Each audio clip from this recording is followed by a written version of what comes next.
Let's begin by offering our respects to ISKCON founder Acharya and our preeminent Shiksha Guru, His Divine Grace, A.C. Bhaktivedanta Swami Srila Prabhupada.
Srila Prabhupada ki Jai. Jai. Om Ajnana-timirandasya Jnananjana Shalakaya Chakshurunmilitam Yena Tasmai Shri Gurave Namaha. Namo Om Vishnu Padaya Krishna Prestaya Bhutale Srimate Bhaktivedanta Swamin Iti Namine. Namaste Saraswate Deve Gauravani Pracharine Nirvishesha Shunyavadi Paschatya Deshatarine. Shri Chaitanya Manobhishtam Sthapitam Yena Bhutale Swayam Rupa Kadamahyam Dadati Swaha Padantikam Vandeham Shri Guru Shri Yuta Padakamalam Shri Gurun Vaishnavamscha Shri Rupam Sagrajatam Sahagana Raghunathanvitam Tam Sajivam Sadvaitam Savadutam Parijana Sahitam Krishna Chaitanya Devam Shri Radha Krishna Padan Sahagana Lalita Shri Vishakanvitamscha. He Krishna Karuna Sindhu Dina Bandhu Jagatpate Gopesha Gopika Kanta Radha Kanta Namostute Tapta Kanchana Gaurangi Radhe Vrindavaneshwari Vrishabhanu Sute Devi Pranamami Haripriye. Vancha kalpataruvyaschа kripa sindhuvya evacha patitanam pavanebhyo vaishnavebhyo namo namaha. Jai Shri Krishna Chaitanya Prabhu Nityananda Shri Advaita Gadadhar Shrivasati Gaura Bhakta Vrinda. Hare Krishna Krishna Krishna Hare Hare Hare Rama Rama Rama Hare Hare. Om Namo Bhagavate Vasudevaya. Om Namo Bhagavate Vasudevaya. Om Namo Bhagavate Vasudevaya. Om Namo Bhagavate Vasudevaya. Vasudevaya. Om Namo Bhagavate Vasudevaya. Om Namo Bhagavate Vasudevaya. Okay, so we welcome all of you to our weekly online Krishna book classes on behalf of Education Department of ISKCON Chile. Let's see, we have with us here Aja, Dadmelis, Devina, Diptyadnani, Joli Nandwani, Kamala Nandini Mataji, Karuna, Manjuni Halani, Meenakshi, N.C. Venkatchari. Then we have Auntie Neeta. We have Priyanka Jha. My husband is there. Then we have Ritu Lalwani, Shailesh Latkar, Shantaram Latkar, Sheetal Latkar. We have Shivani, we have Shri Radhe Hari Devidasi, Swapna Latkar, Upasna, and we have Vivansh. Okay, so what did we see in the previous class? Krishna. How Kantha gets killed by Krishna. Yes, we saw how Krishna killed Kamsa. Then what happens after Kamsa is killed? Then he releases his parents and Ugrasen from the prison.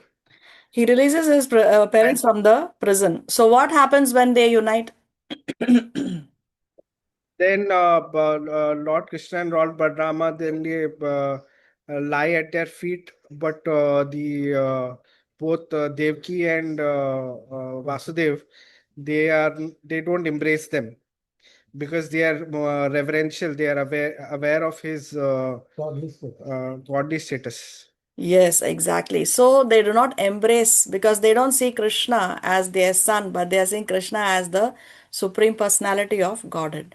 But of course, Krishna and Balaram they touch touch the feet of Devaki and Vasudeva because as parents they are reverential and they are touching the feet of the parents. And the parents are allowing it, but they are there with the folded hands because they are aware that this is actually the supreme personality of Godhead. Okay, very nice.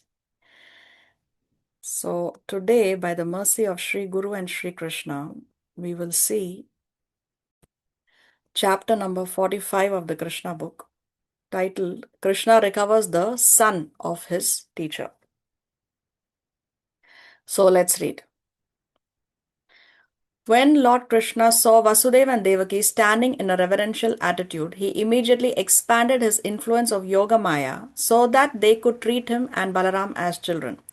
As in the material world, the relationship existing between father and mother and children can be established amongst different living entities by the influence of the illusory energy, so by the influence of Yoga Maya, the devotee can establish a relationship in which the Supreme Personality of Godhead is his child.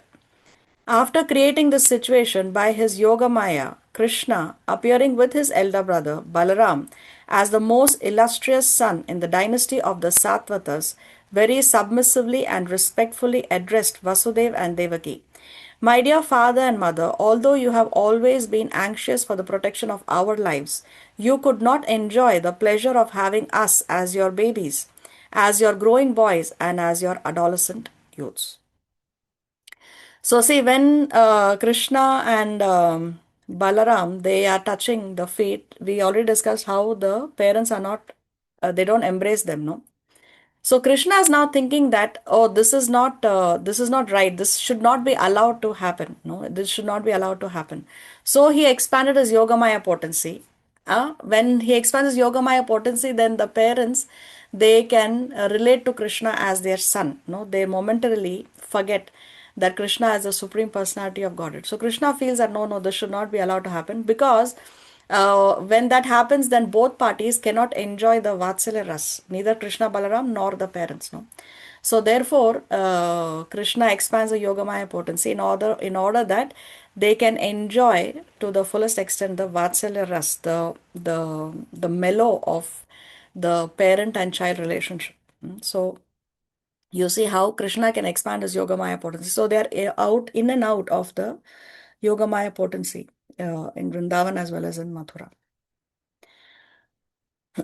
And see this line. As in the material world, the relationship existing between father and mother and children can be established amongst different living entities by the influence of the illusory energy.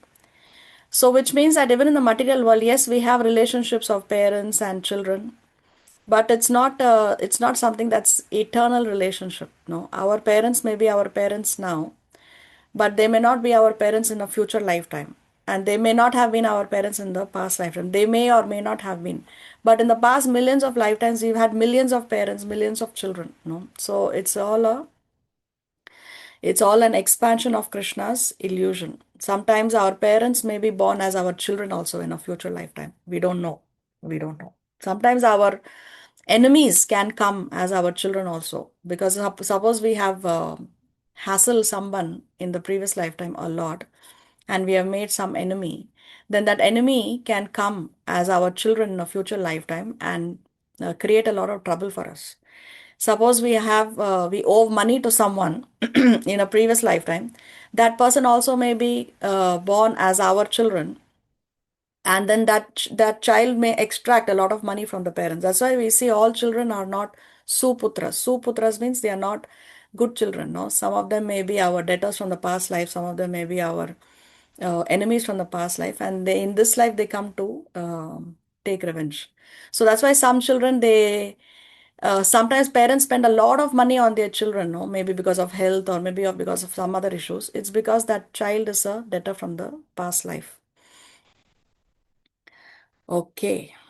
So Krishna has similarly created this situation by his Yoga Maya potency with Devaki and Vasudeva so that they can see him as their son. Okay.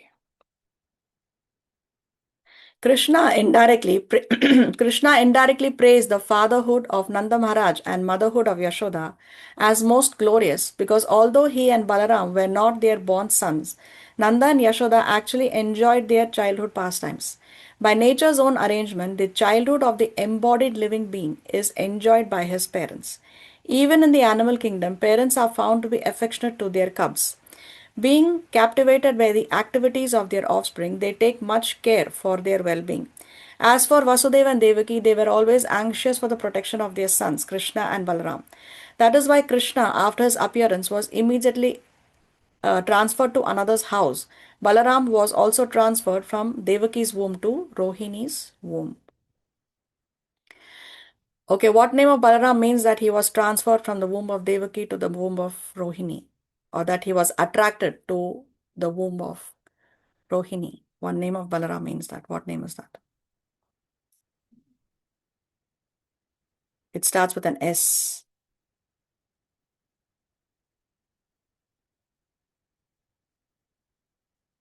What is attraction in Hindi? Sammohan? No, It is Sankarshan. Sankarshan. Yes, the name is Sankarshan. Very nice. Because attraction is Akarshan. And I said the name starts with an S. So yes, Sankarshan. No, that name of Balaram means that he was attracted to the womb of Rohini from the womb of Devaki. Very nice. Okay. Vasudeva and Devaki were full of anxieties for Krishna's and Balaram's protection, but they could not enjoy their childhood pastimes. Krishna said, "Unfortunately, being ordered by our own fate, we could not be raised by our own parents to enjoy childhood pleasures at home. My dear father and mother, a man cannot repay his debt to his parents from whom he gets this body, which can bestow upon him all the benefits of material existence. According to the Vedic injunctions, this human form of life enables one to perform all kinds of religious activities, fulfill all kinds of desires, and acquire all kinds of wealth. And only in this human form is there every possibility, I'm sorry, that one can get liberation from material existence." So, what is the debt that a man cannot repay to his parents? What is the most prominent thing?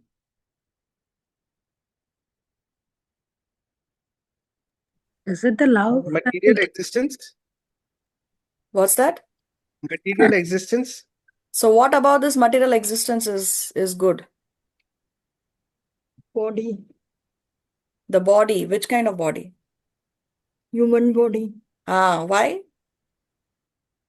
Because only in the human body can you atone and um, you know seek liberation. Exactly, no. Only in the human body we can make enquiries. Athato Brahma Jigyasa. We can make enquiry into the spirit soul. We can make enquiry. Who am I? Who is God? What is my relationship with God? Why am I here? These crucial questions we can only ask in the human body. We cannot ask in the animal body.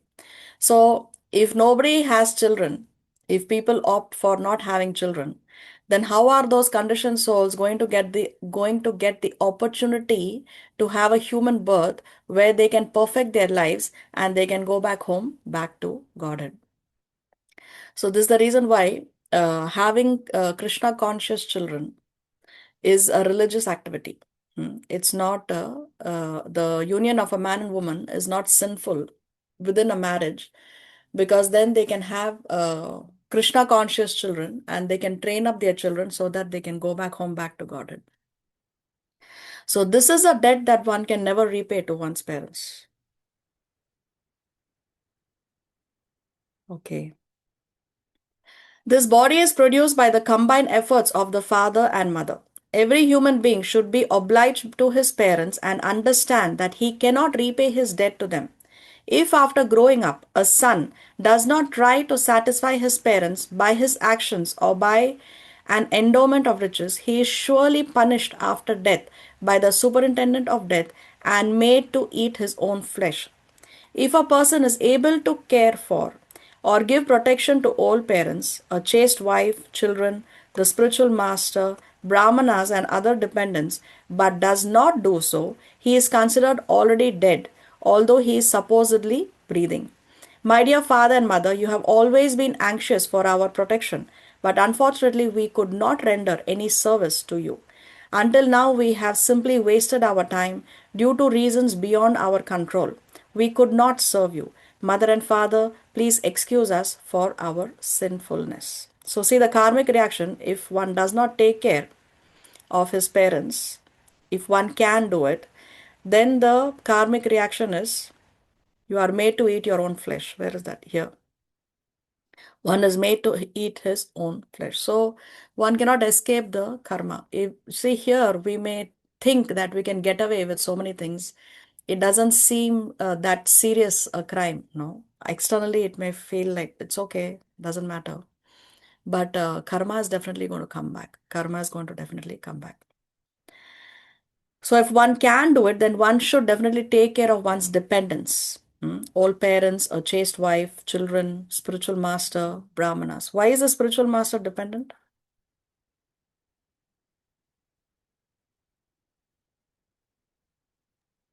Because he usually asks for bhiksha, and he does not seek material objects or material. So basically, we are responsible for feeding them or something like that.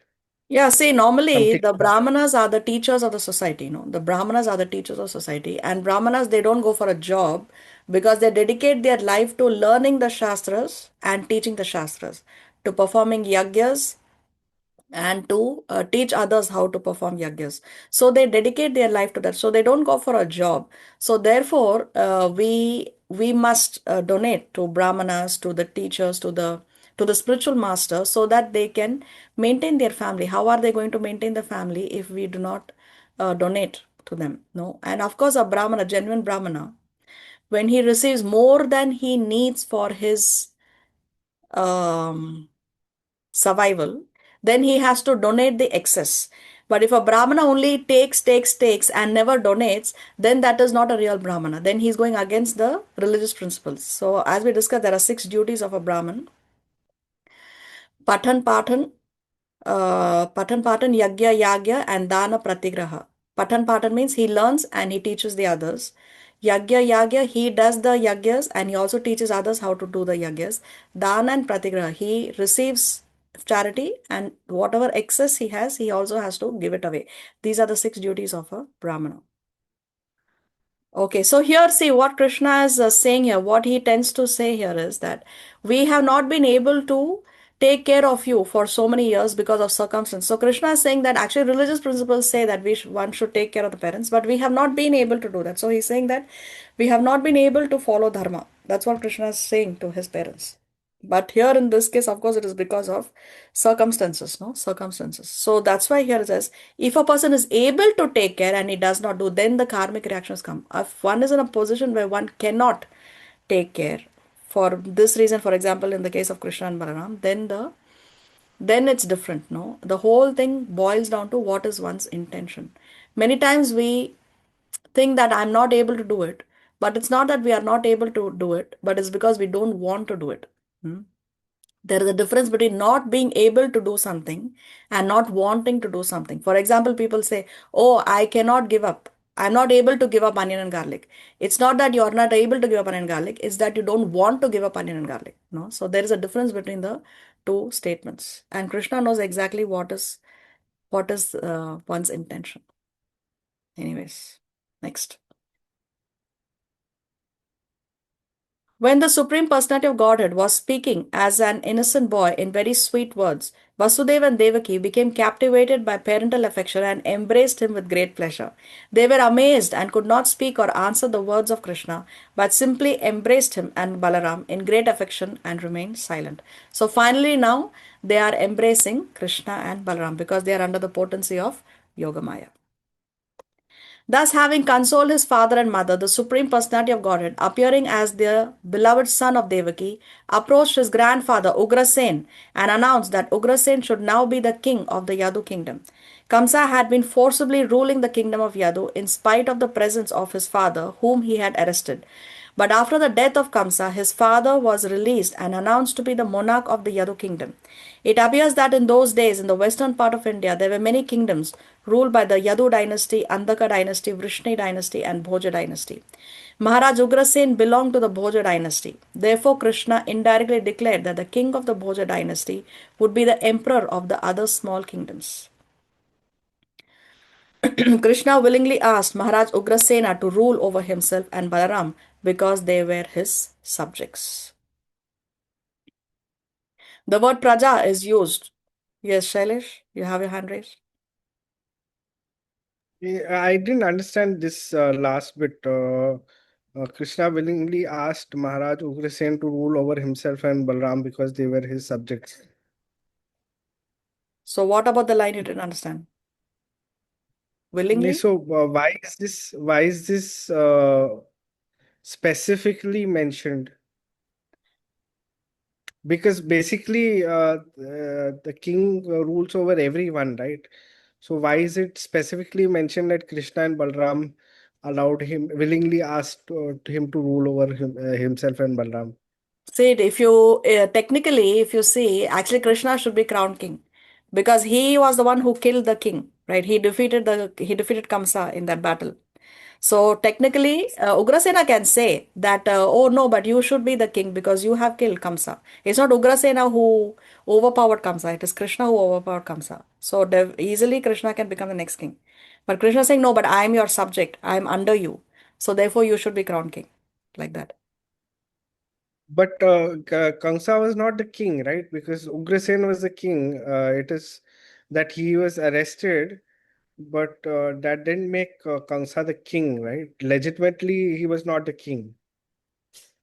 Kamsa was, see, that is the internal matter that the son has imprisoned the father. But externally, who is sitting on the throne? The one who is sitting on the throne, the one who is holding the power, he is the king. So Ugrasena was in the jail. He is not having the power, right? He's not ruling the kingdom. He's not calling the shots.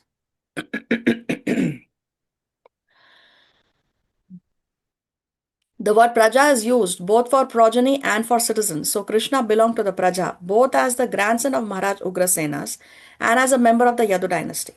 Thus, he voluntarily accepted the rule of Maharaj Ugrasena. He informed Ugrasena, being cursed by Yayati, the kings of the Yadu dynasty may not occupy the throne. It will be our pleasure to act as your servants. My full cooperation with you will make your position more exalted and secure so that the kings of other dynasties will not hesitate to pay their respective revenues. Protected by me, you will be honored even by the demigods from the heavenly planets. My dear grandfather, out of fear of my late uncle Kamsa, all the kings belonging to the Yadu, Vrishni, Andhaka, Madhu, Dasharha, and Kukura dynasties were very anxious and disturbed. Now you can pacify them all and give them assurance of security. The whole kingdom will be peaceful. So, see, Krishna is already anticipating what Ugrasena can say. So, previously he already anticipated that Ugrasena may say, that you should be king. So, Krishna is saying that I am your praja. Praja means, as Prabhupada explains here, the word praja is used for two ways, progeny and for citizens. So anticipating that Ugrasena may say that, you should be crowned king. Krishna is already saying that I am your praja because I am your grandson, and also because I belong to a member of the Yadu dynasty. Therefore, you only should be crowned king. And then Krishna is anticipating that Ugrasena may now say that, but I don't have power. I don't have so much control. I'm not able to do so. So therefore, Krishna is saying, but I will be serving under you. So because I will be serving under you, then everybody will also act as your servants. No, Krishna is saying it will be our pleasure to act as your servants. See, when Krishna is serving someone, then automatically all the devatas also will serve that person because Krishna is serving under that person. So Krishna is saying, he is already anticipating that if Ugrasena comes to say that I am very weak, I cannot rule, then Krishna is assuring him that no, I will be serving you. So then there is no reason why you should not be crowned king like that. Now, what is this curse of Yayati? This I'm going to leave for you for homework. So, how to know the story? You can go to this link in your Veda base from the Srimad Bhagavatam and you can see the story of King Yayati. So, then in the next class, we will be discussing this. And please make sure you do your homework because we will be discussing this in the next class. Okay. Yeah, I saw some hands raised. I'm sorry. No, I was just going to ask you about the curse of Yayati actually. Okay, so that's homework. Lavina? Yeah, what is the meaning of progeny? Progeny means your children are your progeny, like that. Your children, your grandchildren, in Hindi we Okay. say vansh, no? Like that. The one Vansh, who come. okay. Yeah, Thank you're welcome. thank you. Okay, all the kings in the neighboring area had left their homes in fear of Kamsa and were living in distant parts of the country. Now, after death of Kamsa and the reinstallment of Ugrasen as king, the neighboring kings were given all kinds of presentations and comforts. Then they returned to their respective homes. After this nice political arrangement, the citizens of Mathura were pleased to live in Mathura, being protected by the strong arms of Krishna and Balaram. So now all these other kings in the neighboring area who have gone away because of Kamsa's atrocities, now they have all returned. Krishna brings them all back. On account of good government in presence of Krishna and Balaram, the inhabitants of Mathura felt complete satisfaction in the fulfillment of all their material desires and necessities. And because they saw Krishna and Balaram daily, face to face, they soon forgot all material miseries completely. As soon as they saw Krishna and Balaram coming out on the street, very nicely dressed and smiling and looking at the citizens with grace, the citizens were immediately filled with loving ecstasies simply by seeing the personal presence of Mukunda. The name Mukunda refers to one who can award liberation and transcendental bliss. Krishna's presence acted as such a vitalizing tonic that not only the younger generation but even the old men of Mathura became fully invigorated with youthful energy and strength by regularly seeing him. So say because of the good government in the presence of Krishna and Balram, everyone in Mathura were satisfied. So this is a reason why we should have leaders who are spiritually inclined, because spirituality makes one to follow the religious principles, and when one follows the religious principles, then the sinful activity is reduced, no, and then everybody in the kingdom is very happy. But if you have a king or a leader or a president or a prime minister or a leader who is not spiritually inclined, who is more into sinful activities, even in his own personal life, no, if he's engaged in sinful activities, then the everybody in the kingdom also suffers. This is called as collective karma. So the king sometimes has to Right. take the karma of the citizens, and the citizens have to share the karma of the king. It's called collective karma. So therefore, it's very, very important that we have leaders who are spiritually inclined. This is the reason why previously the Kshatriyas were sent for education to the Gurukulas, and they were trained up by the Brahmana teachers, the spiritual masters. They would train up the Kshatriyas, and therefore they are called as Raja Rishis. Raja Rishis means they are kings, but they're also Rishis. They are spiritually inclined kings. They are saintly kings. Raja Rishi means saintly kings. Yeah, Shailesh, you have your hand raised? in this slide, I don't know if it is out of context, but in this slide we have a painting of Lord Krishna, but it seems like he's very young, 5 or 6 years old. So, is there some significance of this picture here? Yeah, the reason why I put this picture here is to focus on what aspect of Krishna. What do you think? This picture and this text. What do you think I'm focusing here on? The the innocence, I guess. Okay, but going by the text, what does this text glorify about Krishna? The Forgetting all attractiveness. material misery. Huh? What's that? Forgetting all material misery. I think liberation. Filled with loving thanks is simply by seeing the personal presence. Yeah, see the name here, Mukunda. Okay. So this name here of Krishna, we see Mukunda. So what is the meaning of this name, Mukunda? The one who gives provides liberation. liberation. The giver of liberation. But Mukunda also has one more name. Transcendental reason. What's that? There is a flower called Kunda flower. Okay, there is a flower called Kunda flower. And Krishna's smile is like the blossoming Kunda flower. And that's another reason why he's called Mukunda. Okay, so Mukunda has two meanings. It may have more meanings, of course, but two meanings here we will see. The giver of liberation, and two, that he has a beautiful smiling face like the blossoming flower of the Kunda flower. So the reason why I put this picture here is to focus on his smile. Okay. All right. Nanda Maharaj and Yashoda were also living in Mathura because Krishna and Balaram were there. But after some time, they wanted to go back to Vrindavan. Krishna and Balaram went before Nanda and Yashoda and very affectionately embraced them. And then the two lords spoke as follows. Dear father and mother, although we were born of Vasudeva and Devaki, you have been our real father and mother, because from our very birth and childhood you raised us with great affection and love. Your affectionate love for us was more than anyone can offer one's own children. You are actually our father and mother because you raised us as your own children when we were just like orphans. Yeah, Shailesh, your hand is raised. Actually, I slightly preempted it. There is a paragraph after this which says that, Krishna tells them that we will satisfy our parents and grandfather, and then we will come back to Vrindavan. I was just wondering why he says that, because if I'm not wrong, once he comes to Mathura, he never goes back to Vrindavan. Yeah, so we'll see that in the slide that's coming up next.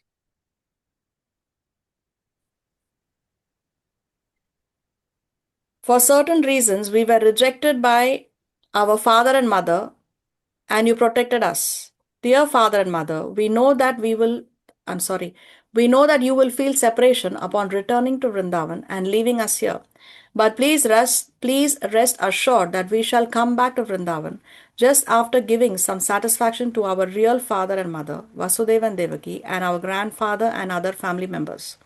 Krishna and Balaram thus satisfied Nanda and Yashoda by sweet words and by presentations of various kinds of clothing, ornaments, and copper utensils.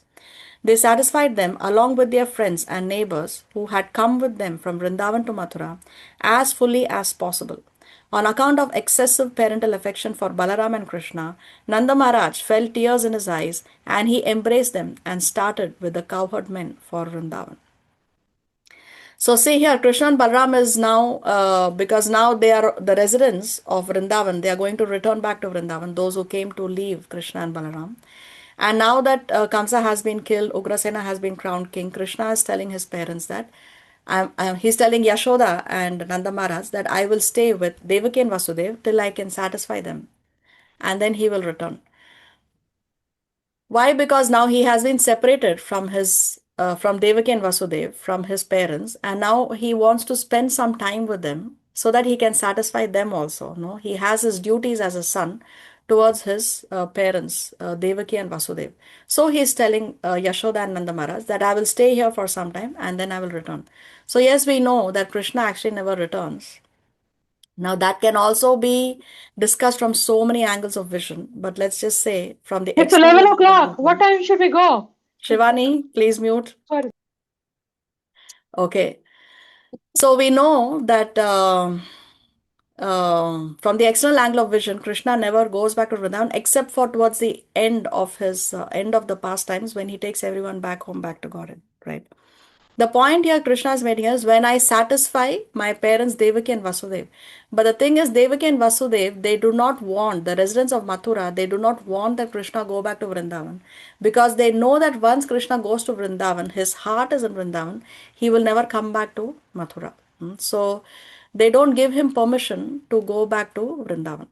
Now, from the other angle of vision, Krishna actually never leaves Vrindavan. Remember, Krishna always resides in Vrindavan. It's only the okay. So Yashoda gave birth to Krishna as well as to Durga Devi, right? She had two children, and Krishna was also born from the womb of Devaki. And when Vasudev went to Vrindavan, to Gokul actually, when Vasudev went to Gokul with his Krishna, then those two Krishnas they merged, no, they became one. And then again, when Krishna goes to Mathura, it is that Krishna who goes to Mathura, and the original Krishna always remains in Vrindavan. He never leaves Vrindavan, but he is not visible from the external angle of vision. So the residents of Vrindavan, the gopis, they are all crying in separation from Krishna. And why does he do this? To enhance the um, loving relationship, because as we discussed previously, there is higher ecstasy in separation than there is in union. So this we have discussed. So these are very, very complex and very intense subject matters. It will take some years of sadhana to actually understand such things. It may not be so easy to understand right away, but with time and the more we read shastras, then we will be able to understand. Okay, anyway. Shailesh, does that answer your question? Previous question? Yes, yes, yes. Do you have any further questions? No. Okay.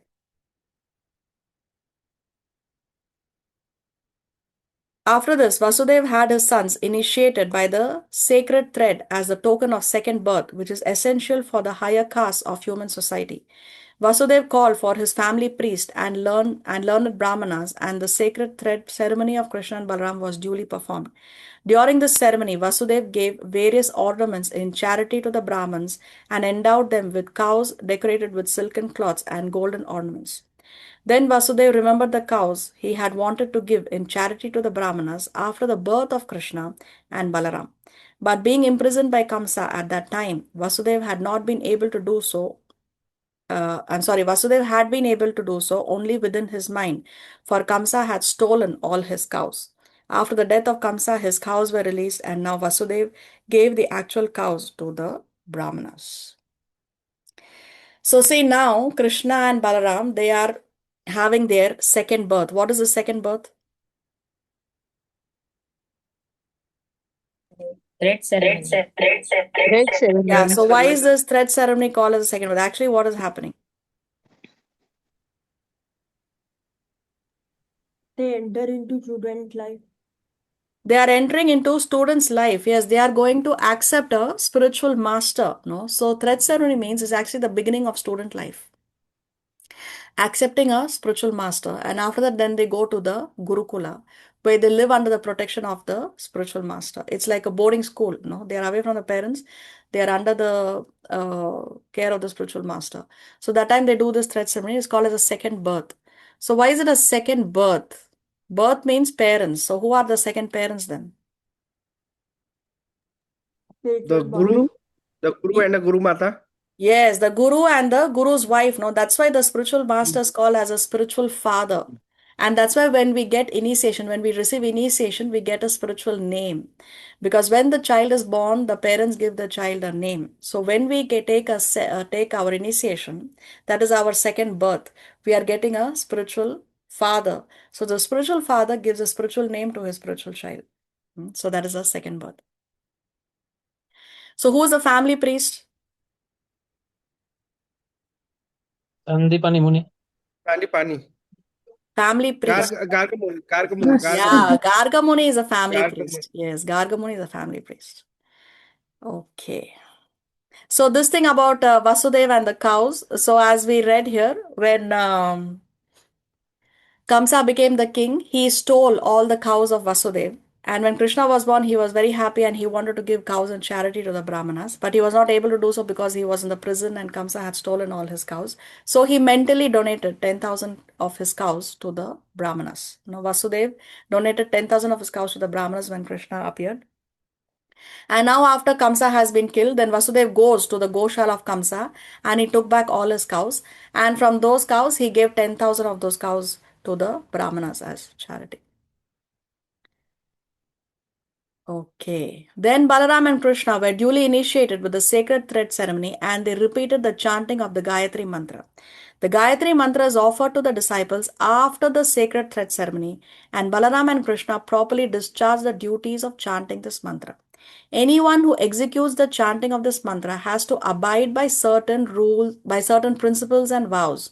Although Balarama and Krishna were transcendental personalities, they strictly followed the regulative principles. They were initiated by their family priest, Gargacharya, usually known as Garga Muni, the Acharya of the Yadu dynasty.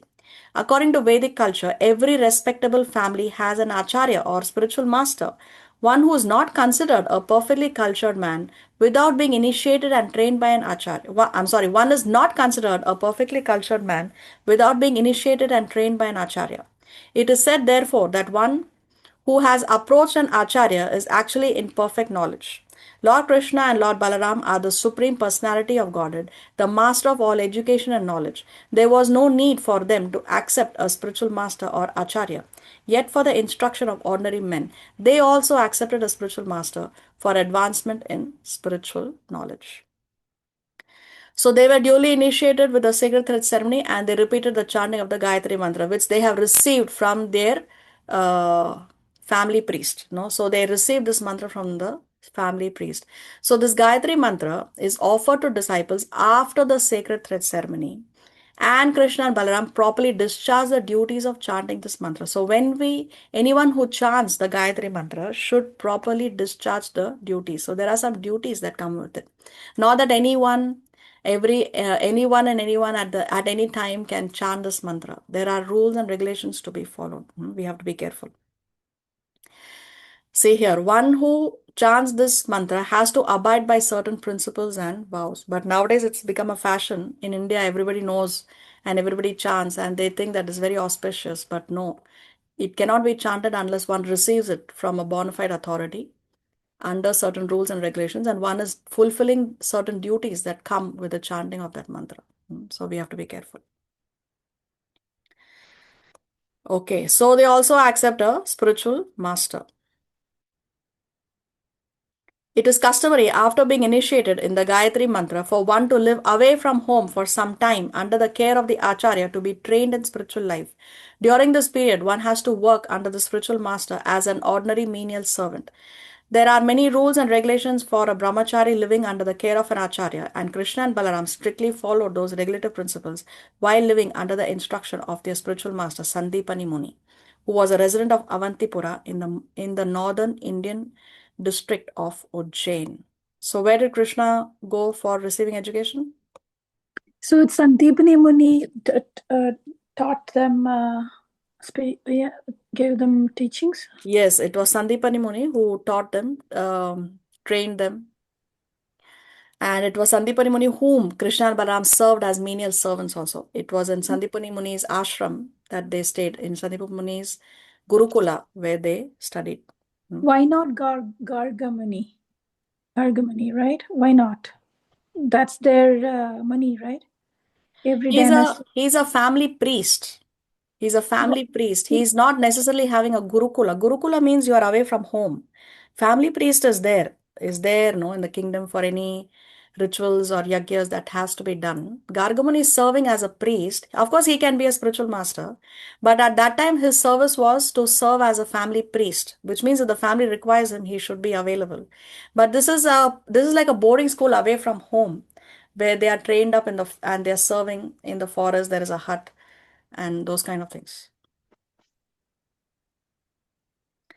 Okay, so where is the Gurukul of Sandipani Muni? Which city? In Ujjain. Ujjain. Ujjain. Even today, you can go to that uh, ashram of Sandipani Muni and see the place where Krishna and Balaram were taught by Sandipani Muni. Has anybody been there? No? Okay, so if you go to Ujjain, then you can visit this ashram. We will see some photos of this ashram at the end of the... It's in Avantipura. Yeah, In... Ujjain, no? Modern day Ujjain it is called. Oh, okay. Okay. According to scriptural injunctions, a spiritual master should be respected and regarded on an equal level with the Supreme Personality of Godhead. Krishna and Balaram exactly followed those principles with great devotion and underwent the regulations of Brahmacharya. Thus, they satisfied their spiritual master who instructed them in Vedic knowledge. Being very satisfied, Sandipani Muni instructed them in all the intricacies of Vedic wisdom and in supplementary literature such as Upanishads. Because Krishna and Balaram happened to be Kshatriyas, they were spiritually trained in military science, politics, and ethics. Politics includes such departments of knowledge as how to make peace, how to fight, how to pacify, how to divide and rule, and how to give shelter. All these items were fully explained and instructed to Krishna and Balaram. So, see here, a guru should be respected and regarded on an equal level with the Supreme Personality of Godhead. So, very, very important to understand that a guru never says that he is God. Okay, he will never say that he is God. He will always say, I am a servant of God and I will make you also a servant of God. That is a bona fide spiritual master. But it is a disciple's duty to serve the guru as good as God. The disciple should serve the guru as good as God. But that doesn't mean that the guru says, I am God, you have to serve me. A bona fide guru will always say that he is the servant of God. Very, very important to understand. So they underwent the regulations of Brahmacharya. Brahmacharya means they practice celibacy. They practice celibacy. There is no question of having sexual relationships when one is living a life of a student. Then they fully satisfied their spiritual master. So because Sandipani Muni was satisfied with Krishna and Balaram, he revealed all knowledge, even very confidential knowledge was revealed by Sandipani Muni to Krishna and Balaram. Of course, Krishna and Balaram, there is no knowledge that Krishna and Balaram, they don't know because of course they are God. No? So everything comes from God. So there is no question of them not knowing it. But the point here is because they served him like menial servants, because of their humility and service, they pleased Sandipani Muni. And Sandipani Muni, because he is pleased, he even gave him more than what otherwise he could have given to Krishna and Balaram. So even the very confidential part of the scriptures, he gave to Krishna and Balaram. And also he taught them military science, politics, and ethics. And see, politics includes departments such as how to make peace. So politics also means that yes, we should be willing to make peace. Politics does not only mean that we have to fight. No, just as how Krishna went as a peace messenger before the Mahabharat war. But Duryodhan, he did not learn that lesson how to make peace. He only wanted war. Duryodhan only wanted war, nothing else. So, but politics also includes how to make peace. If there is no peace, then of course you should be ready to also fight. How to fight, then how to pacify, how to divide and rule, and how to give shelter. So these are all different departments of politics. I see one hand raised. Yeah, Shailesh. Yeah, actually, we were told at the beginning that this is going to be a spiritual learning. So, is it just a spiritual learning, or is it an actual Gurukul where, they get all their knowledge from Sanipani Muni? Means it's like a school through which they do their undergraduation sort of. Everything see, in a Gurukul, you get material knowledge as well as spiritual knowledge, as well as spiritual. Everything is taught in the Gurukul. They are trained up. They're also given life skills, life skills of survival. So it's both. It's an all-round training. Yeah, Priyanka? Okay. Hare Krishna Mataji, Dandavat Pranam. Now we see that the one department is divide and rule. Currently, divide and rule is seen in a negative way by the British rule. They came to India, they divided and rule. But how to understand in the positive way in the How to understand a positive way? It depends on who's your opponent. If your opponent is a demon and they're very, very powerful, then you can use this divide and rule policy to break the demons. So it depends on who's your opponent. Right? Just as how in Ramayana we saw that because Vibhishan had come to Ram, then Vibhishan was the one who revealed the secret to Ram as to how to kill Ravan. No? So of course Ram did not divide them. It was Vibhishan who willingly came, but Ram accepted him. No, Ram accepted him. So if your opponent is a demon, and it's important to divide and rule over them, to finish the demons, to finish their negativity, then you can see it positively. Okay. The ocean is the source of water in a river. The cloud is created by the evaporation of ocean water, and the same water is distributed as rain all over the surface of the earth and then returns to the ocean in rivers. So Krishna and Balaram, the supreme personality of Godhead, are the source of all knowledge. But because they were playing like ordinary human boys, they set the example so that everyone would receive knowledge from the right source. Thus, they agreed to take knowledge from a spiritual master. So, as we discussed, Krishna and Balaram, they are the source of all knowledge. But because they are playing the role of ordinary human being to set an example, they agreed to take knowledge from a spiritual master. So, if Krishna and Balaram need a guru, if they accept a guru, then definitely we also need. We are not more advanced than Krishna. No, we are not more advanced than God Himself. So we should not think that I'm okay, I know everything, I don't need a spiritual master. Yes, we need a spiritual master. After hearing only once from their teacher, Krishna and Balaram learned all the arts and sciences. In 64 days and 64 nights, they learned all the necessary arts and sciences required in human society. During the daytime, they took lessons on a subject from the teacher, and by nightfall, they were expert in that department of knowledge. So there are 64 kalas, no arts, 64 arts exist, and Krishna and Balaram, they mastered all the 64 arts in 64 days. 64 days they lived in that ashram. In the morning they would learn from Sandipani Muni, and in the night on the same day they had mastered that particular art. So that's how expert Krishna and Balaram were. What else is 64? 64 kalas, Krishna and Balaram, they have, and what else they have, which is 64 in number? Who can say? Hare Krishna Mataji, Krishna has 64 qualities. 64 qualities, yes, very nice. 64 qualities. We'll see that later. Okay. So see this point now. After hearing only once from their teacher, they learned all. So it's not that the teacher has to say and repeat the same thing over and over and over again. Just once they hear from the guru, they remember it for the rest of their life. And this is how the students were in the previous ages. Now, once the teacher says something, they would remember it for the rest of their life. Their memory was so sharp, so sharp. But in Kali Yuga, one of the things that is reducing in Kali Yuga is memory.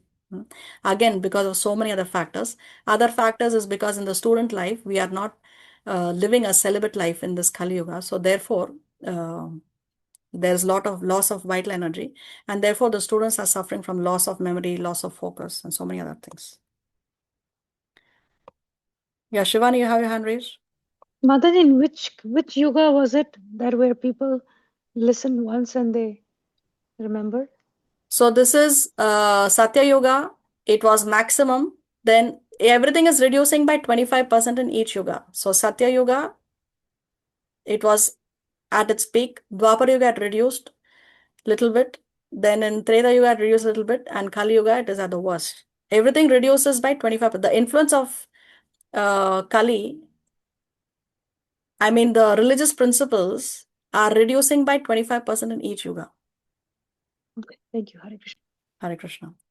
First of all, they learn how to sing, how to compose songs, and how to recognize the different tunes. They learn the favorable and unfavorable accents and meters, how to sing different kinds of rhythms and melodies, and how to follow them by beating different kinds of drums. They learn how to dance to the rhythm of melody and different songs. They learned how to write dramas. They learned and they learn the different types of paintings from simple village arts up to the highest perfectional stage. They also learn how to paint tilak on the face by making different kinds of dots on the forehead and cheeks. Then they learn the art of making paintings on the floor with a liquid paste of rice and flour, such as paintings. Such paintings are very popular at auspicious ceremonies performed at household affairs or in the temple. They learn how to make a resting place with flowers and how to decorate clothing and limbs with colorful paintings. They also learn how to set valuable jewels in ornaments. They learn the art of bringing water pots. Water pots are filled with water to a certain measurement so that as one beats on the pots, different tones are produced. And when the pots are beaten together, they produce a melodious sound. They also learn how to splash water in the rivers or lakes while taking a bath among friends. They learn how to decorate with flowers. This art of decorating can still be seen in various temples of Vrindavan during the summer season. It is called Fulla Badi. The dais, the throne, the walls, and the ceiling are all fully decorated, and a small aromatic fountain of flowers is filled in the center. Because of these floral decorations, the people fatigued from the heat of summer become refreshed.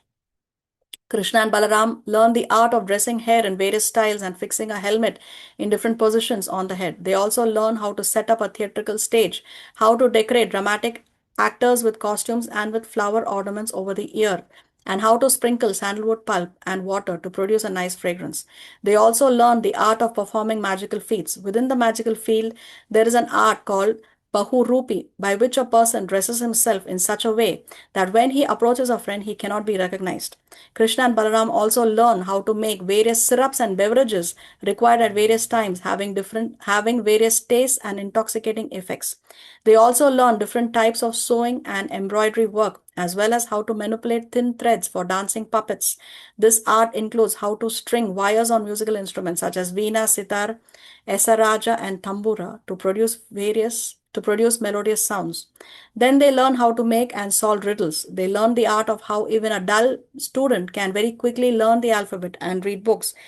Then they learn how to rehearse and act out a drama. They also studied the art of solving crossword puzzles, filling up the missing spaces, and making complete words. So see, these are the some of the 64 kalas or 64 arts, 64 life skills that they learned in the Gurukul.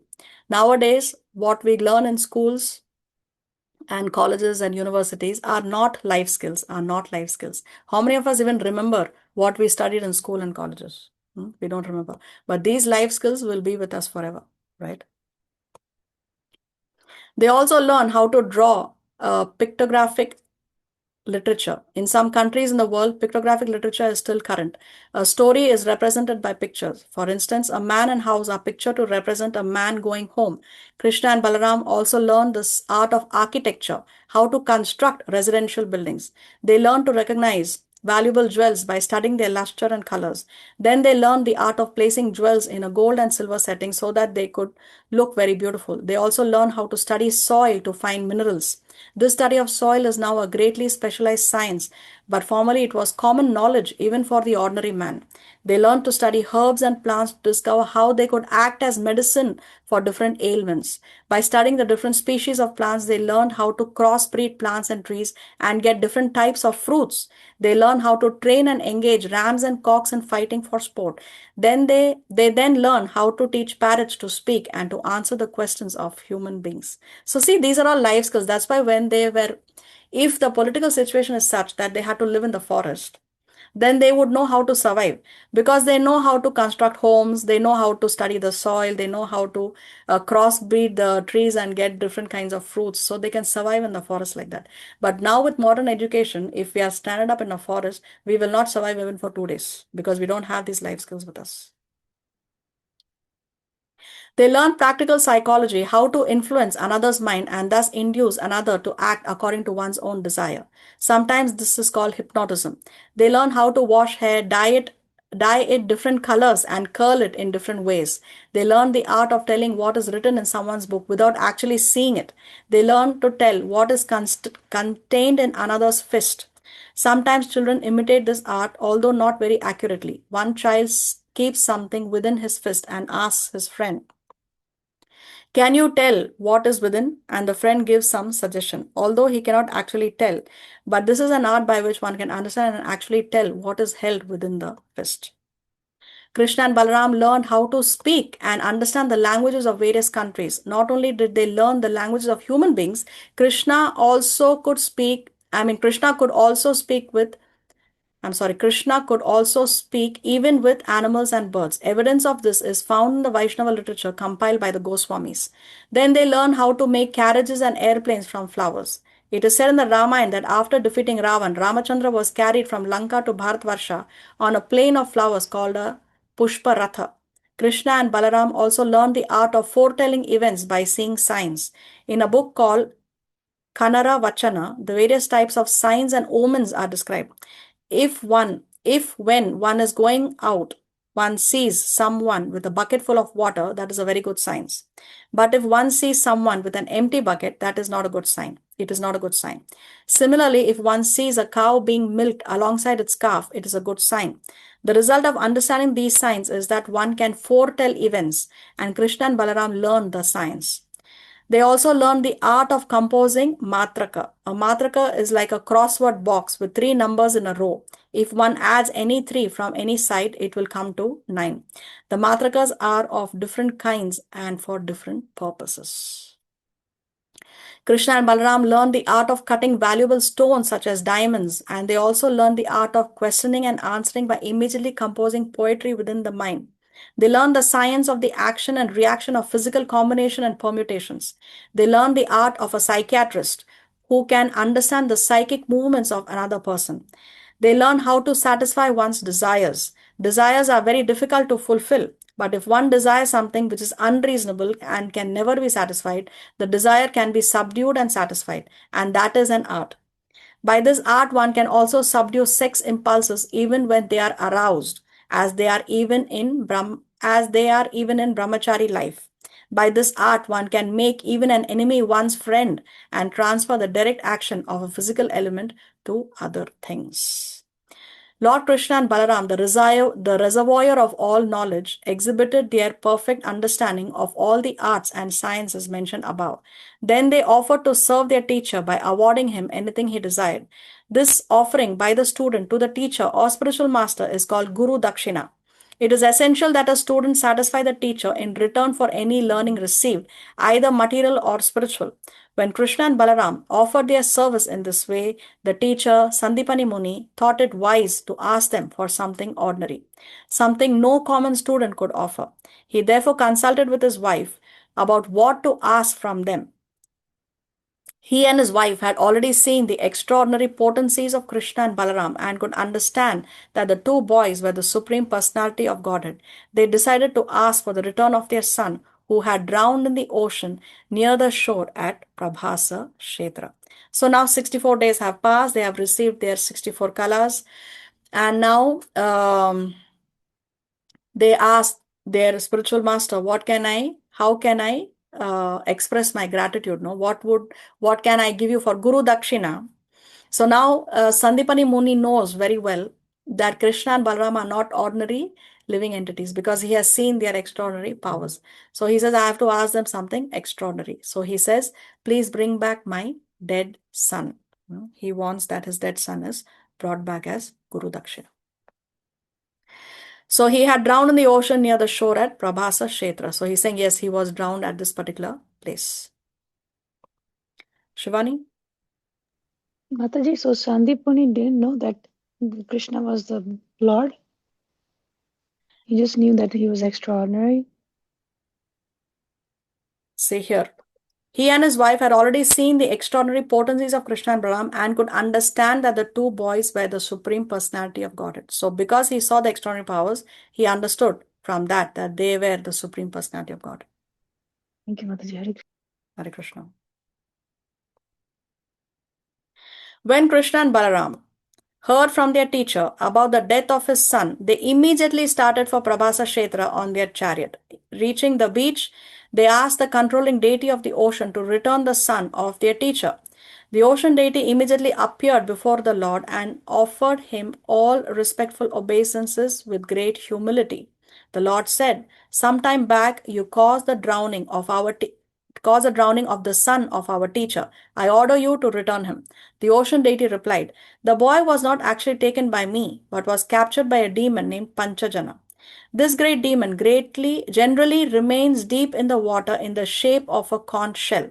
The son of your teacher might be within the belly of the demon, having been devoured by him." So the ocean deity is informing Krishna and Balaram that actually he was devoured by the demon called Panchajana, who is in the shape of a conch shell within the waters. On hearing this, Krishna dove deep into the water and caught hold of the demon Panchajana. He killed him on the spot, but could not find the son of his teacher within his belly. Therefore, he took the demon's dead body in the shape of a conch shell and returned to his chariot on the beach of Prabhasa Kshetra. From there, he returned for Samyamani, the residence of Yamaraj, the superintendent of death, accompanied by his elder brother Balaram, who is also known as Halayuda. Krishna arrived there and blew on his conch shell. So this is a story of Krishna's conch shell. No? Very famously in the Bhagavad Gita, if you read in the first chapter, it's described how Krishna blew his conch shell called as Panchajana. So how he got that conch shell? He got it from this particular demon. Srila Vishwanath Chakravarti Thakur explains that this conch shell was in the stomach of the demon. This conch shell was in the stomach of the demon. So when Krishna killed him, he took that conch shell from that demon. Okay, so he didn't find the son of his guru there also within the body of the demon. And so now he has gone to whom? Which personality? Yamaraj. Samyamani. Yeah. Yeah, so he's gone to the residence of Yamaraj, the superintendent of death. Hearing the vibration, Yamaraj appeared and received Sri Krishna with all respectful obeisances.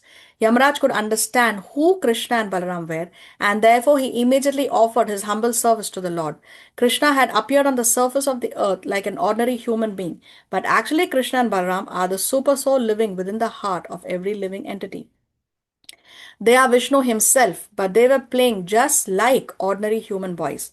When Yamaraj offered his services to the Lord, Sri Krishna asked him to return his teacher's son, who had come to him as a result of his work. "Considering my ruling supreme," said Krishna, "you should immediately return the son of my teacher." So when they go to the abode of Yamaraj, what do Krishna and Balaram first do? They blow the conch shell. They blow the conch shell. So when the conch shell is blown, what happens? Yamraj, he understands the vibrations from the conch shell and he understands who comes. And then he greets Krishna and Balram. And he understands that they are the Supreme Personality of Godhood. And he offers his services. Yes, And very then nice. Krishna asks him to return the the son of the teacher. So why is the son of the teacher with Yamaraj?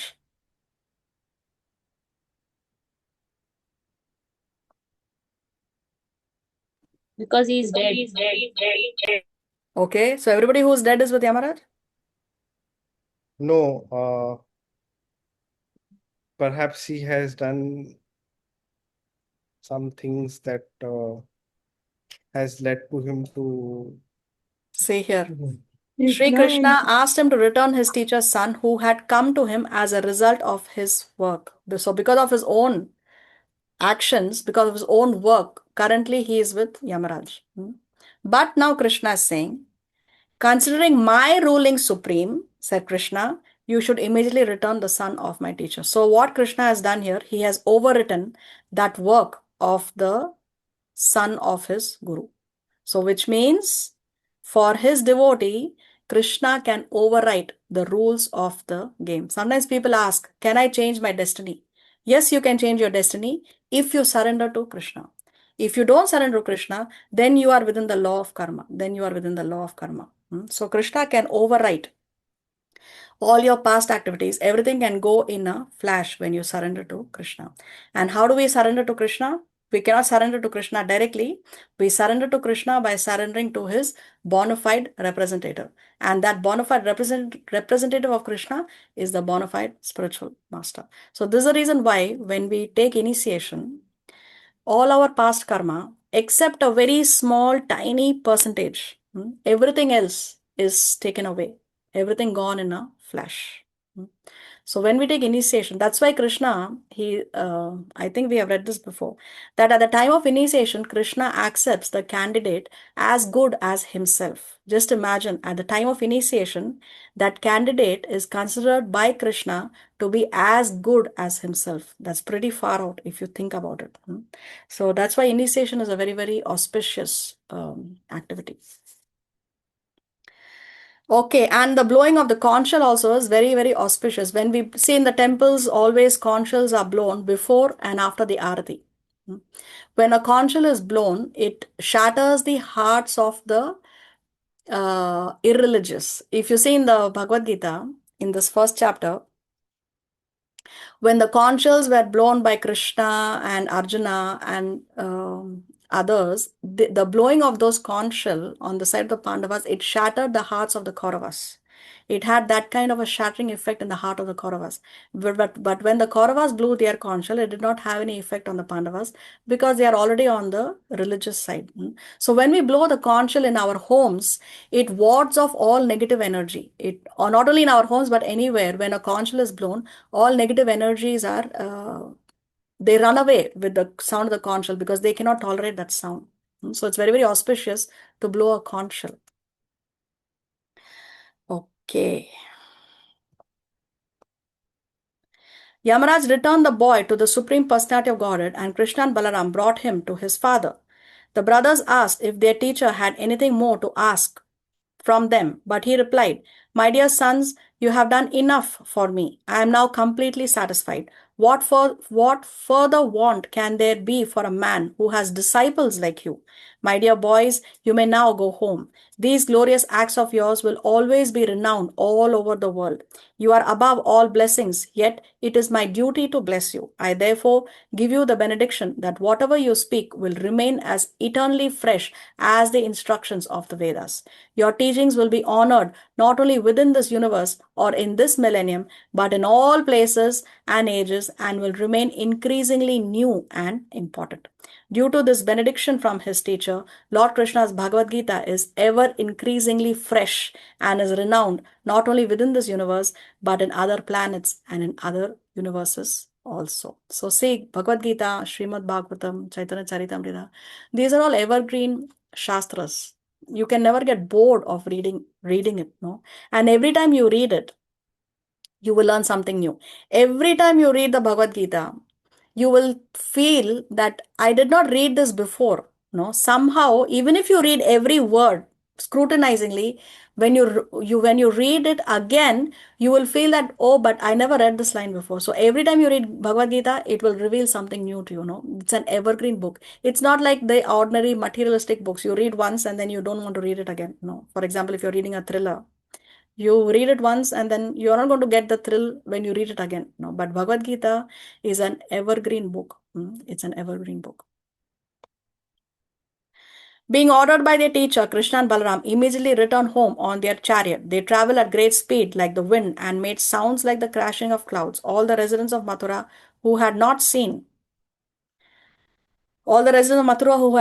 Krishna and Balaram for a long time were very much pleased to see them again. They felt joyful like a person who has regained his lost property. Thus ends the Bhaktivedanta purport of the 45th chapter of Krishna. Krishna recovers the son of his teacher. Srila Prabhupada ki jai. Jai. What age was Krishna at this time when he finished? Yeah, see, he was 12 years, 6 months when he reached Mathura, and then for 64 days he was trained up. So he's still in his 13th year is going on still. Oh, only 64 days. Yeah, Okay. 64 days only he was in that Gurukul. In 64 days, he mastered all the 64 kalas. So here So- in this link in the Veda base, you can read what are those 64 kalas. You have it like points, no, 1, 2, 3, 4. So these are a total of 64 arts. Chatushashti kala it's called. So you can read this, is there in your Brahma Samhita. This is also for your homework. And as we discussed before, there are also 64 qualities of Lord Krishna. There are in total 64 transcendental qualities. Out of that 64, Krishna has all 64 and he has it to unlimited extent. The living entities, the jivas, we have 50 out of the 64. That too, to some extent. It's not that we have it to the fullest extent. To some extent, the jiva has. Lord Shiva has 55. Lord Vishnu has 60 and Krishna has all 64, 100% transcendental qualities. Now, what are the qualities that Lord Shiva has that the Jivas do not have? And what are the qualities that Vishnu has that Lord Shiva does not have? And what are the qualities that Krishna has that Vishnu does not have? All that you can read here in this link. This is also homework. So you have a lot of homework, right, for this week. Please do your homework. Please read it. These are very, very, very nectarian subject matters. Very interesting. So please read and try to absorb it. Next class, we will be asking questions on this. And I don't know, I've not thought about it, but we may just about have a few questions in your exam from this as well. So please do your homework. So what was the other link that we have homework other than this? We had one more homework, right? Yeah, you have 64 qualities of Krishna. Then you have 64 colors of Krishna. And one the more. other link was that Was the Yayati. curse of King, where's that? Curse of Yayati. Yes, curse Curse of of King Yayati. Yayati. Here is the Oh, link. yeah. Yayati. Yeah, here. So when I share the slides, you will have all these links. But I Okay. think I will, okay, anyway, let me think about it. I'll share it in the group. If the exam is going to be based on any of this or the entire exam, let me see. I'll let you know in the group. But you please read the stuff for the next class. Okay, so this is the ashram, Sandipani Muni ashram in Ujjain, which you can even visit today. This is the entrance, as you can see. And here you have these deities, Sri Balaram, Sri Krishna, and Sri Sudama. So Sudama, the friend of Krishna, that's where it was in this Gurukul of Sandipani that Sudama and Krishna had met. No? So this was the start of their friendship in this particular Gurukul. And here you also have this place in the Sandipani ashram. You have this place called Gomati Kund. So it is described that Sandipani Muni had a personal vow of taking a bath in the Gomati river every day. But so for that, every day he had to travel to Dwarka because the Gomati river was not flowing in Ujjain. So what Krishna did was he invoked the river here in Ujjain so that his spiritual master does not have to go to Dwarka every day. So therefore, this is how this Gomati Kund was created by Krishna. And it is described, the local people there, they will tell you that these waters have healing properties also. And even today, this water is very, very crystal clear, very, very crystal clear. So you can go and have a bath there if you. But in this picture, it is not clear, right? Yeah, picture, it's not clear. Why? No, It, no. it may have the color green because of the grass, not because of contamination. Oh, okay. I don't know, I've not seen it, but it is said that it is crystal clear. These waters are very clean. They are not contaminated. Okay. So here, within this ashram, let me see if I can zoom. Here you can see. You have a temple of Lord Shiva, Kundeshwar Mahadev Mandir. And here you can see in the board, it says Mukhya Mandir, Bhagwan Shri Krishna ki Patshala. So when you go inside this premises, you have this temple of Lord Shiva. He's residing here as Kundeshwar Mahadev. And then towards this side, you can see those deities which I showed you. So this is inside the temple of Kundeshwar Mahadev. You can see this Shivalinga of Kundeshwar Mahadev. And here you can see Nandi. What is so different about this Nandi here in this temple that is generally not in other Nandis? Can you spot it? It's in the Nandi is standing position. Yes, he is in the Nandi is standing standing. position. No, normally Nandi is in a sitting position, but here Nandi is in a standing position. Does anybody know why? And how come Lord Shiva's temple is within the Gurukula? That is what I was going to ask actually. So people were worshipping Shiva before Krishna. Sandipani Muni was worshipping Lord Shiva. But the Okay. thing here is, what is explained is that Lord Shiva, when he knew that Krishna is here in Ujjain, he went to meet Lord Krishna. So then there is a union of Lord Krishna and Lord Shiva in this Sandipani Muni's ashram. And then Nandi, he stood up to see that union. No, so he was so captivated by that scene of Lord Krishna and Lord Shiva meeting, they embracing each other, that Nandi stood up in that and he remained standing. So therefore, Nandi here is in the standing position. See, in Ujjain, Lord Shiva is residing as what? Ujjain is one of those. Ujjain is a place where Lord Shiva is worshipped prominently, and there he is residing as Mahakaleshwar. Mahakaleshwar means Lord Shiva is a destroyer. No, so Lord Shiva is a destroyer, and here in Ujjain he is residing as Mahakaleshwar. So why in Ujjain he is residing as Mahakaleshwar is also very interesting. Let's see. It's a little off topic, but it's interesting, so I thought let me put it here. What is Mahakaleshwar? That is a form of Lord Shiva. I'll explain. See, Kal means what? Kal means time. Time. Yeah. And Lord Shiva is a destroyer. Krishna in the Bhagavad Gita says that he is the destroyer. He is Kal. When he was in the universal form, that time Krishna said that. So that has got to do with Lord Shiva's role as a destroyer, Mahakaleshwar.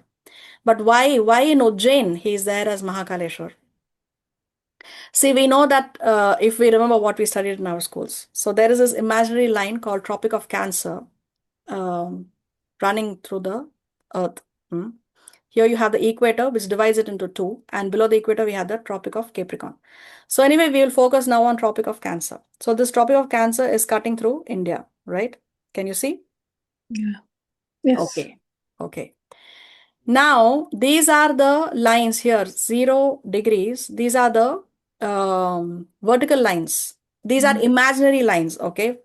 And we are following the Greenwich Mean Time, which is the Greenwich Mean Time is the time that is followed at the 0 meridian line, okay? 0 meridian line, okay? Now in the modern times. But this was just about 150 years ago or so, or less than 150 years ago, that the world started following the Greenwich Mean Time as the 0 meridian, 0 degree meridian line. Okay. But before this, for millions of years, this 0 degree meridian was considered to be cutting through India. See here, 0 degree meridian of ancient India. This is the modern time meridian of the GMT, Greenwich Mean Time, which we saw in the previous class. But for many years before, this line was considered to be cutting through India. And the point where the 0 meridian of ancient India and the Tropic of Cancer cuts, that intersection is exactly where Ujjain is located. Okay. Okay, so because so that has got to do with the time.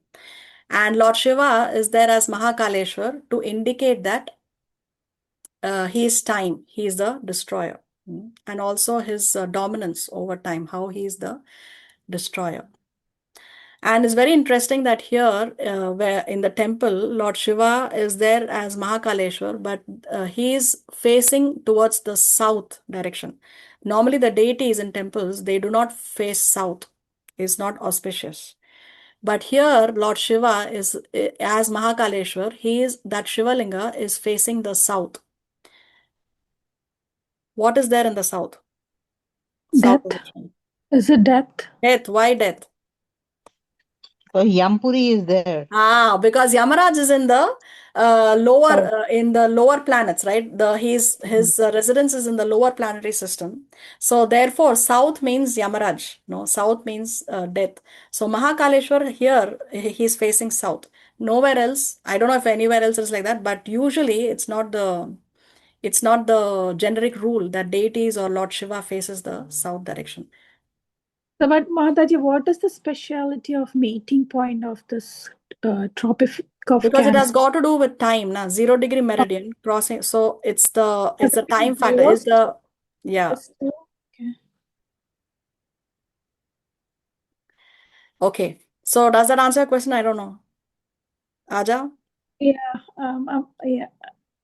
So is it still at that point where it joins the Tropic of Cancer Yeah, and Ujjain is at the meeting point of the vertical and horizontal lines, the 0 degree meridian and the Tropic of Cancer. That's exactly where Ujjain is located. And that's where Shiva is as Mahakaleshwar.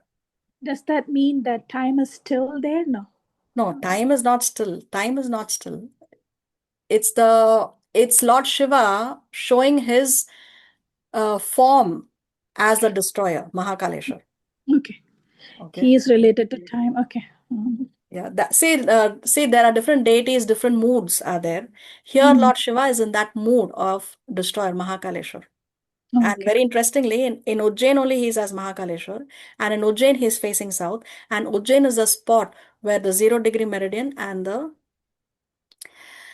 Tropic of Cancer meet. See, there is a book called Surya Siddhanta. Surya Siddhanta is a book which is a very, very ancient book, which was considered to be the highest authority on astronomy. And this book was translated by Srila Bhakti Siddhanta Saraswati Thakur, who was the spiritual master of Srila Prabhupada. And after Srila Bhakti Siddhanta Saraswati Thakur translated the Surya Siddhanta, that's when he got the name of Bhakti Siddhanta. So, because it's a book on Siddhanta, therefore he got that name. And Srila Bhakti Siddhanta Saraswati Thakur also was very expert in astronomy and astrology. Both are connected now with the stars, the planets, and everything. So he was a very renowned personality in astronomy and astrology. But later he gave it up. He gave it up because he said, of course, he's also a Vaishnava, pure devotee. He's a guru of Srila Prabhupada. So he gave it up saying that where there is Lord Krishna, there is no need for astronomy and astrology because Krishna can override all that is written in your astrological chart. So even modern times, astrologers, they have a very difficult time.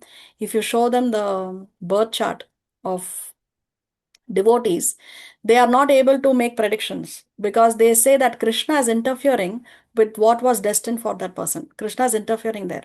So therefore, for a devotee, there is no need for any astrology. If you are 100% surrendered to Krishna, there is no need for astrology because there is no meaning to astrology. But of course, if you are not 100% surrendered, if your surrender is at a certain percentage, then astrology can help you make some crucial decisions. No, but if you are 100% surrendered, then there is no need for it. So this now we know why Bhaktisiddhanta Saraswati Thakur got that name. Before initiation, he was called, I think, Bimal Prasad, if I'm not mistaken. Yeah, Bimal Prasad. And then he got this name after he translated Surya Siddhanta. He got the name Bhakti Siddhanta Saraswati Thakur. Okay, on that note, by the mercy of Sri Guru and Sri Krishna, we come to the end of today's presentation. Srila Prabhupada ki. Yeah. Mataji, I have a question. Yes. How many years were Vasudev and Devaki in prison after they were released now? I mean, like in this chapter. How many days they were in prison before they were released? How many years, right? Years. Years. I don't know the exact number, but if we calculate 12 years after Krishna appeared, and then before that, Kamsa killed their 6 children. So 20? definitely 12 plus 6. But I don't know if they had a child every year or there was a gap. That number I don't have. That figure I don't have. So if they had a child every year, then definitely 12 plus 6. But it can be more than that, not less than that for sure. Approximate value, I can calculate like that, but I don't know the exact number. Okay, thank you. You're welcome. Mataji, Yes. Hare Krishna. Hare Krishna. Mataji, what's the name of the other one? Is the teacher was Sandipuni and the other teacher, other sage? Gargamuni was a family priest. Thank you. Hare Krishna. Hare Krishna. Okay, are we ready for the exam? Yes. Thank you for replying. Okay, here is your chat link in the chat.